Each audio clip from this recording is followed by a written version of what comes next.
Hi. Well, I've got my cup of tea, so I've made a pot of tea here. So there we go. And have a bit of an update. Okay, now that feels better. So on the last video like this, where I was talking more face to face, I mentioned that I was having really big problems with uploading to YouTube and also saving the video onto my computer, and it was taking me hours. Well, since then I've had a bit of progress, so I went and looked at it, and I found a program called Handbrake, and that's a program that helps you to compress videos. So I used that, and it's much easier to make the video file smaller, and it wasn't too difficult, just something to download, so I managed to do that. And but also I looked at the program that I've been using, which is a free to download program for editing videos, and I thought I'd mention that as well, because I'm finding it fairly good actually, and it's got really good reviews, and it's called VideoProc Vlogger. I'll put a link into that and to Handbrake in the comments down below. And that also, when I actually looked at it more, that also, if you put the correct settings in, then it compresses videos as well. So that's changed the whole process for me, so it's so much easier. The thing I'm struggling with today is trying to look not at myself like that, but trying to look more at the actual little camera bit on my phone, because I'm using a phone to record these. And I can see that's a huge advantage if you actually got a camera, you're just looking directly at the camera. And I realised the last video I did, or probably a few videos I've done, I'm looking off to one side, which is rather bizarre when you're watching it. So I'm trying to focus more on this little dot at the side of my camera, but I'm finding that a bit difficult to do. But that's that. So that's a little update on where I am with videos and making them. I feel there's some improvement there. Lots to learn still on the editing side. That's just going to be an ongoing process, so we'll see how we get on. So today I thought I'd continue a little bit about the background of how we came to be here, and talk a bit about the time before we actually moved to France, how we prepared to move, certainly the practical side of that. I think the mental side is a whole different thing, but the practical side of preparing to move abroad, really, because initially we'd planned on moving to Greece. That's somewhere that Tom and I both liked. We'd been on several holidays to Greece, and Kefalonia in particular, we really liked it there. So our plan had been to move there, and as it got nearer to the time, I got cold feet about that. It was definitely down to me. Tom would probably still go to Greece tomorrow, but for me it just felt too far at the moment of moving. As I said last time, my children were the youngest of our four, and the youngest had just gone to university, and it was too far for me. We weren't flying at that time, so I knew that it took about 2 days to get there. We had travelled to Greece before overland, and so I knew what the journey was like, and the thought of being in Greece and then having to get back for some reason, either for my mum, because that was the other factor for me, was that my mum was alive at that time, and whereas my children were kind of going out into the world, I felt for my mum, obviously she was going to be getting older. At the time we left, she was fine, she was perfectly capable, but that was something that was going to change over the next few years, and so it just felt too far. So Greece was out of the picture, certainly for me, and so it's like, well, where do we want to go? We knew we wanted to live abroad. We'd sort of planned this about 5 years previously. We moved in 2012, but about 5 years prior to that, we thought we'd quite like to live abroad. I have to say at this point, it was definitely more Tom than me. I was definitely playing catch up with this idea of moving abroad. I think I wanted to do it on one level, but on other levels I didn't. I would never have done it on my own, that's for sure. Not at that point in my life. So it was much more motivated by Tom. And oops, I'm just knocking my table. And so there was that. So yes, so we'd been on holiday in France. We looked at places to live in France, and looked at lots of searching on the internet, and looking at mainly somewhere where things would grow well, because that was a big thing for us. We wanted to grow stuff and really wanted a smaller house and a bit more land. So we did a lot of internet research, I would say, but maybe not in a particularly focused way. More looking at thinking, wow, you can get houses for this price, look at this, look at that. So more in that kind of way rather than being very sort of sensible about it. So France was on a bit of a whim, so we decided to go there. And like I say, we decided that about 5 years in advance of actually going. There was this sort of date of 2012 in mind, and I think that did help. I think it helped me because it was just something that over that 5-year period became something that was going to happen. It was far enough away at the beginning, and then there was a sort of, okay, yeah, we're there. It gradually took me there, if you like, and probably Tom knew that as well. Okay. So, yeah, the process, I'd say, took us about 2 years, the practical process of getting to the point. We had a 5-bedroomed house to begin with and had about 3 sheds. We had lots of stuff, probably more stuff than most people have because Tom had a shop. We had a ridiculous amount of stuff connected with the shop as well. And so, yeah, imagine a house that's pretty full of things. And so perhaps 2 years before, maybe 18 months before, but I always think of it being a 2-year period, we moved house, and because we wanted to try and sell our existing house. That was obviously part of the process, that we needed to sell our home, so we had some money. As I've previously said, we had quite a big mortgage, but we had some money within that house, so we wanted to do that. And so we decided, I don't know if it's a bit of a random choice, but we decided to move into rented accommodation before we'd sold the house. And it was partly because of the amount of things we had.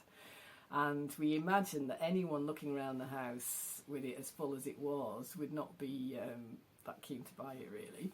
So we thought it would have more chance of selling if it was empty, but with a few things left in, so that it looked kind of like more like a show home, that kind of thing. So we rented a really big house, thinking that would be good fun. It was in the same town, it was in Settle, and the rent was sort of just affordable. And we thought, well, that would be quite good fun as well, to live in this house that we wouldn't normally be able to live in. So it was quite like a mini mansion, really, felt like to us. So lots of space, more space than we had, because our own house was an ex-council house. So although we had 5 bedrooms, it wasn't like it was enormous or anything. It was, normal proportions of rooms and things. And so, yeah, so we moved into this big sort of place and a little stately home in the winter. I think we moved in October or something. And that was an experience in itself. It was freezing cold, and it was when the oil prices were going up at that time, and there was a really cold winter. So all pipes were freezing. It had a big Aga, which we thought, oh, how lovely to have this big kitchen and an Aga. And it ran on oil. We couldn't even get any oil. So it was just before Christmas. We had hardly any left, which we were just saving this little bit for Christmas Day. We couldn't even get hold of coal at one point. So we were cold. And so that wasn't quite the fun experience we'd anticipated, but it got better as the weather improved and we actually got some oil and things like that. But that's what we did, and because we were living in this big house, we had a lot of space to sort things out, and even just the first moving process helped us to get rid of some things, and then it was just a process we went through. Another bit more tea. Okay, I'm using this cup I'm using at the moment is one that Tom's just prepared. I was having a cup of tea in bed this morning, and it's a cup I really like, actually. I think it's quite a nice little pottery cup, so I use it a lot. But this handle's a bit thin, and a chunk of it broke off this morning. So Tom repaired it about 2 hours ago with some super glue. And he also managed to super glue 2 fingers together. So we had a little, in fact, that was nearly a video. That would have been a good video. So he had to unstick his fingers. And I looked on the internet, and acetone, he used acetone, and that works. So that's a little handy tip. Yeah, just been a little bit careful with this cup. So I'm holding it like this, really, but I'm still using it anyway. It's just a bit of additional information. So there we were in this big space, quite cold, but able to sort lots of room for sorting our things out. And so over the next 9 months that we were living there, we started to get rid of things, preparing for this move to France in 2012. So we did that by lots of things went to charity shops. Some things were given away, anything that people wanted, that we knew, people that we knew might want certain things. We put a lot of things just outside on the street. This house was on the main road, and you could easily put things outside, and we just put, you know, free, please take, that kind of thing. And that was a really good way of getting rid of furniture, certainly. A lot of furniture went like that. I think one day we did have a bit of a open house type thing, said, you know, come and like a house sale, and some things went then. But it really was a word of mouth thing, a process. We did it slowly over that period of time, mainly because of the amount of things we had. And then we did a final move. So after that 9 months there, our house did sell. It took a while to sell, actually, but it did sell. And then we did one more move, which was into a much smaller little 2-bedroom terrace house, and that was another rented house. And that final move was when we really did the bulk of it, when we really had to get rid of things, especially things connected with Tom's shop and things like that. We were, at that point, it became a more serious process. And so really looking at it, we could have done it a hell of a lot quicker. And I think most people would do it quicker. You could, obviously you can do anything if you have to do it. So we just spun it out a bit. So that final move was probably only about I think that was about 6 months before we left. And really, by the time we moved into there, we didn't have much more stuff than what we were going to take with us. There were obviously some items of furniture that we weren't going to take, and we got rid of them sort of last minute. And my eldest son was still at home, and so then the original plan had been that he was going to continue to live in this rented house. So it was really with the view to him living there. We were all going to be there together. Then we were going to go to France, and he was going to continue to have that space, and that would be somewhere that was there for my 2 kids, basically. So. And yeah, I think by that time, then we bought the campervan. We bought a 30-year-old campervan, and this was going to be our only home for a while until we found somewhere in France. So our aim really was to get it down to what would fit in a campervan, which is what we did. Apart from, I'd say there were about 30 small boxes, not big ones, but 30 small cardboard boxes that were stored at my mum's. So, and that was mainly books. Mainly my things, actually. So mainly books, I'd say, and a few more personal things like photographs and stuff. So those 30 boxes followed on when we'd found a house a bit later on. But everything else we had, so we went down from a 5-bedroomed house, and everything else we had fitted into the campervan in a rather haphazard way. So we got to the point where we'd sold our house. We'd reduced our belongings, more or less down to what we wanted to take with us, and we bought a very old campervan, so we did manage to do that. And yes, the campervan's a whole story of its own for sure. And so we got to that point. So that's a really sort of brief run through of the key practical things we had to do. There were loads of other things, of course. There were all the just all the things you have to do with leaving, the paperwork side of it, if you like, the admin side, and finishing jobs. I had to finish my job. I worked part-time as a physio assistant, so I finished that job. Tom had the shop to sell as well, so that was another thing we had to sell, which I'd totally forgotten about. And yeah, so he didn't own the shop, but he had the business to sell, I should say. It was the business.